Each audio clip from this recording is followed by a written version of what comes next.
በሚቀጥሉት 5 ዓመታት የኤሌክትሪክ አገልግሎት ታሪፍ የ400% ጭማሪ ያደርጋል ተባለ። የኒኩሌር ጦር መሳሪያን በቀዳሚነት የታጠቁት የወቅቱ ሀያላን አሜሪካና ሶቪየት ህብረት ቢሆኑም ሌሎች ሀገራትም ተከትለዋቸዋል። ከአፍሪካ አንዲት ሀገር የኒኩሌር ጦር መሳሪያ እንደነበራት የዘገበው ቢቢሲ ስለዚህ አውዳሚ የጦር መሳሪያ ተጨማሪ መረጃዎችን ይዞ ወጥቷል። የኢትዮጵያ የባንክ ዘርፍ ለውጭ ባለሀብቶች ክፍት ሆነ። ጤና ይስጥልን። ከላይፍ ሚዲያ ያስተዋወቅናችሁ መረጃዎች ልናቀርብላችሁ ነው። ላይፍ ሚዲያ ለኑሮና ህይወታችሁ ጠቃሚ የሆኑ መረጃዎችን ያቀርባል። ላይክ፣ ሼር እና ሰብስክራይብ በማድረግ መረጃው ብዙዎች ጋር እንዲደርሱ እንድታደርጉም እንጠይቃለን።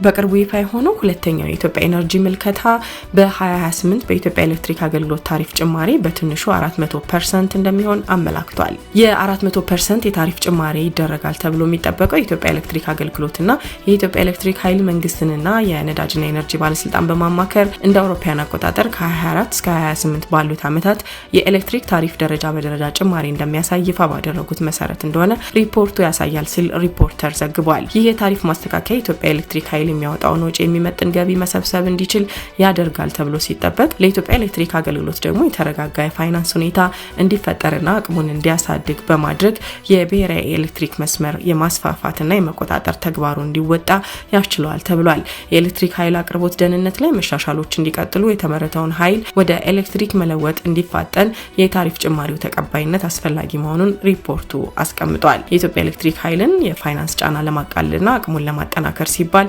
ከዕዳው ውስጥ ከፍተኛው ድርሻ ወደ ዕዳና ንብረት አስተዳደር ኮርፖሬሽን እንደተላለፈለት የሚጠቁመው ሪፖርቱ ለኃይል ዘርፍ የፋይናንስ መረጋጋት ወጪን ያማከለ ታሪፍ ማግኘት አስፈላጊ መሆኑንም ጠቅሷል። እያደገ የሚሄደው ታሪፍ ጭማሪ በዝቅተኛ የኑሮ ደረጃ በሚገኙ ተጠቃሚዎች ላይ ተግዳሮቶች ሊፈጥር እንደሚችል የሚጠቁመው ሪፖርቱ የተጠቃሚነት ፍላጎት እንዲቀንስ ሊያደርግ እንደሚችል ያክላል። በታሪፍ ከፍተኛነት ሳቢያ ተጠቃሚዎች ለፀሐይ ኃይል ቅድሚያ ሊሰጡ እንደሚችሉም እንደዚሁ ተመላክቷል።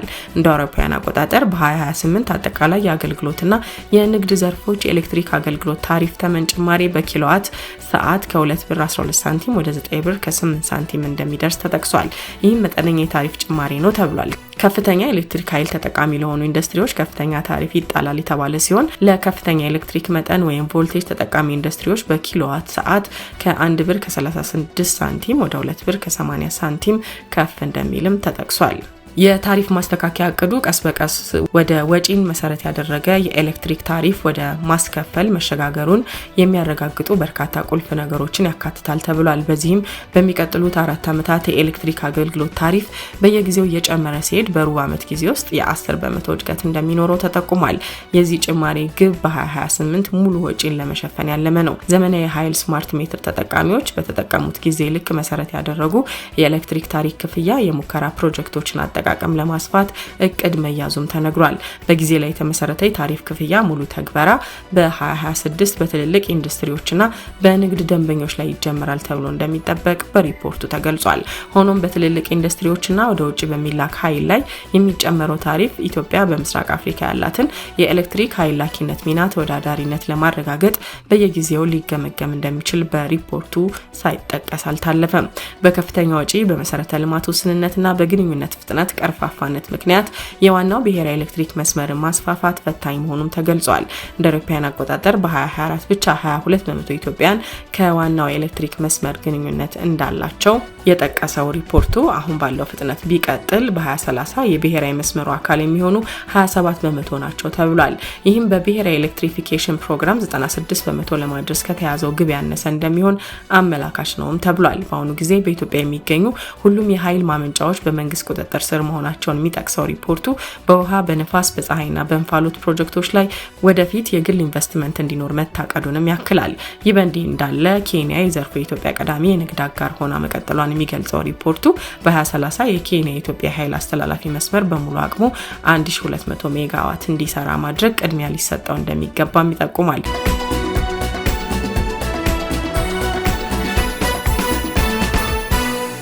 ከሁለተኛው የዓለም ጦርነት ማብቃት በኋላ የተከሰተው ቀዝቃዛው ጦርነት በሀያላኑ ሀገራት መካከል የነበረው ፍጥጫ ወደ ኒውክሌር ጦርነት አምርቶ እልቂት ይከተላል የሚል ስጋትን አስከትሎ ነበር። በአሜሪካና በሶቪየት ህብረት መካከል የነበረው የኒውክሌር ፉክክርና ጠላትነት ባለበት ይህ አደገኛ የጦር መሳሪያ ወደ ሌሎች ሀገራት ሊስፋፋ ይችላል የሚል ፍርሃትን ፈጥሮ ነበር። ቦምቡ ከሀገራት አልፎ መንግስታዊ ወዳልሆኑ ቡድኖች ሊገባ ይችላል የሚለው ስጋት ደግሞ ሀያላኑን ጭምር ያሳሰበ ጉዳይ ነበር። ይህንን ስጋት ለመቆጣጠር በወቅቱ የአሜሪካ ፕሬዝዳንት የነበሩት ድዋይት አይዘንሃወር በአውሮፓውያኑ 1953 የኒውክሌር ቦምብ እንዳይኖራቸው የተከለከሉ ሀገራት የኒውክሌር ኃይልን ለሰላማዊ አገልግሎት እንዲጠቀሙ የሚፈቅድ አተምስ ፎር ፒስ የተባለ እንቅስቃሴ ጀመሩ። በ1957 ደግሞ ዓለም አቀፉ የአቶሚክ ኃይል ተቆጣጣሪው ኤጀንሲ የተባበሩት መንግስታት ድርጅት አካል ሆኖ የተቋቋመ ሲሆን ከ10 ዓመት በኋላ ደግሞ በ1968 የኒውክሌር መስፋፋት ስጋትን ለማስወገድ የሚያስችል ስምምነት ይፋ ሆነ። ነገር ግን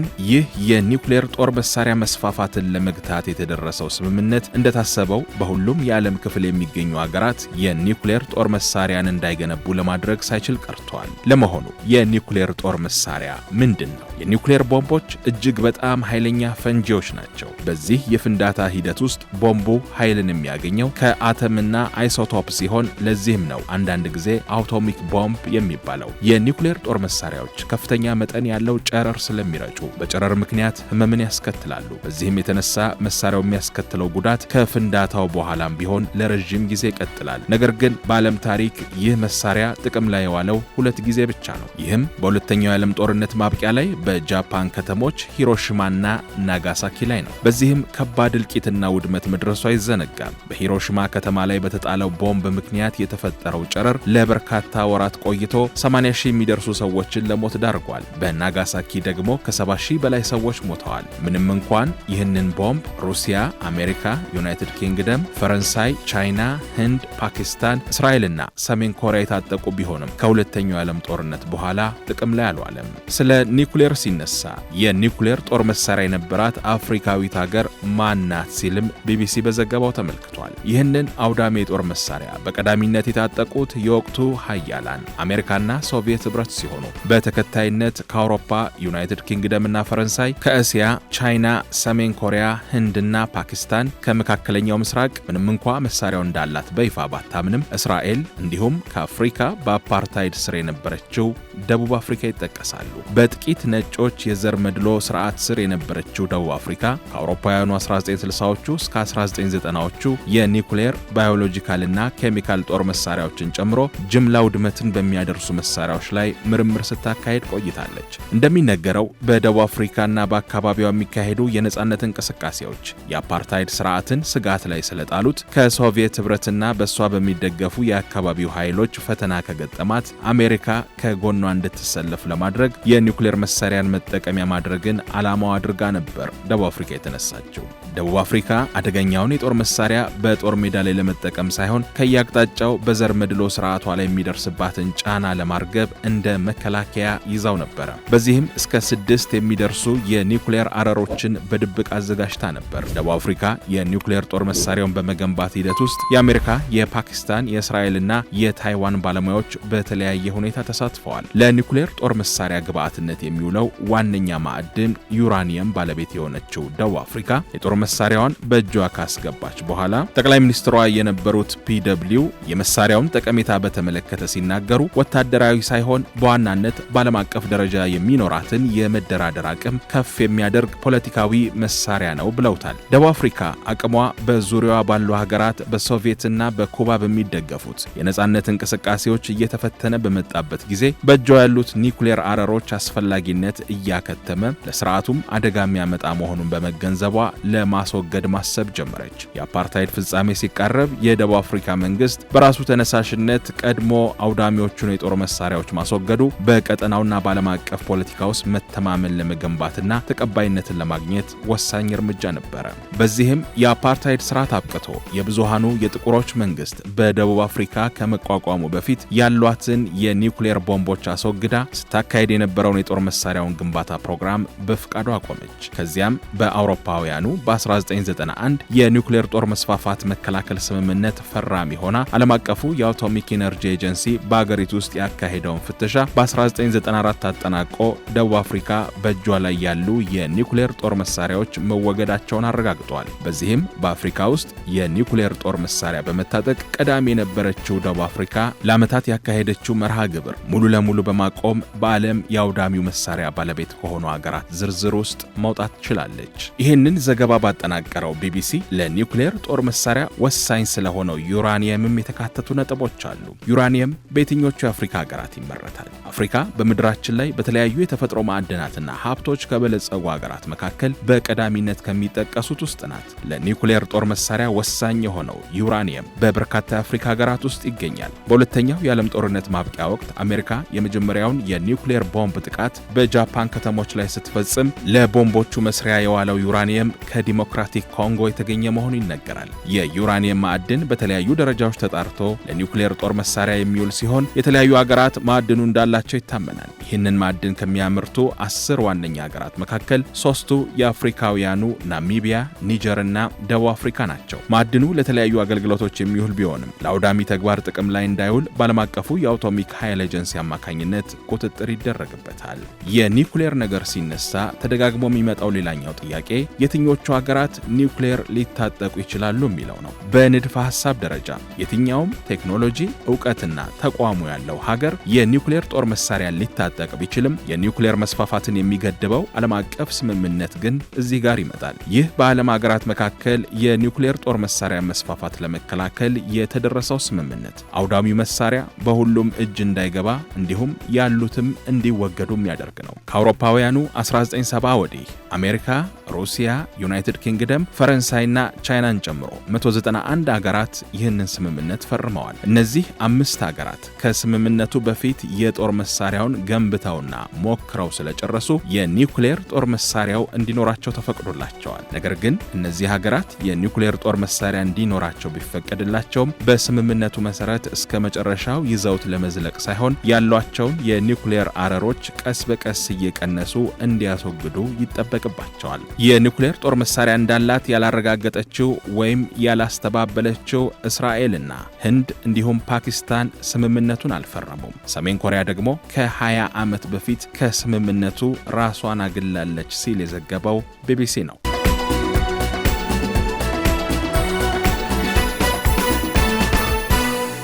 የኢትዮጵያ ባንክ ዘርፍ ለውጭ ባለሀብቶች ክፍት መሆኑ ተሰምቷል። የኢትዮጵያ ብሔራዊ ባንክ የሀገሪቱን የባንክ ዘርፍ ለውጭ ተሳትፎ ክፍት የሚያደርግ አዲስ መመሪያን ይፋ አድርጓል። ይህ እርምጃ የኢትዮጵያን የፋይናንስ ዘርፍ ለውጭ ኢንቨስትመንት ክፍት ለማድረግ ሲደረግ የቆየው ጥረት የመጨረሻው ምዕራፍ ተደርጎ እንደሚወሰድም ተገልጿል። ባለፈው አንድ ዓመት በተለያዩ ባለድርሻ አካላት በተደረጉ ሰፊ ውይይቶችና ምክክሮች ግብአት ተደርጎበት የተዘጋጀ መሆኑም ታውቋል። ይህ መመሪያ ከቅርብ ጊዜ ወዲህ በጸደቀው የባንክ ስራ አዋጅ መሰረት የወጣ ሲሆን የሚያስፈልገው የህግ ማዕቀፍ ማሟላቱም ተገልጿል።